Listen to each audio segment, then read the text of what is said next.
Theatrical nonsense. Washington County DA calls coroners calls for homicide charges a stunt. Washington, KDKA.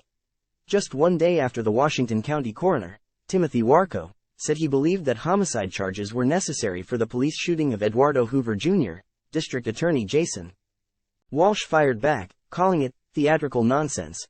At a press conference earlier today, DA Walsh was not shy about expressing his disagreement with the coroner's assessment following the inquest.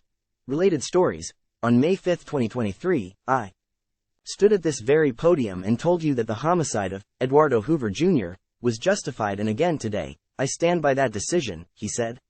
I don't have the time or the inclination to participate in the coroner's theatrical nonsense. Yesterday, Warco recommended the district attorney bring criminal proceedings against Mount Pleasant police officer Tyler Evans. Warco pointed out that Hoover was not committing any forcible felony, he was not in possession of a deadly weapon, and he could not have escaped because his truck was boxed in by 5 police vehicles. Again, Walsh disagreed. Time equals 400 ms. greater than.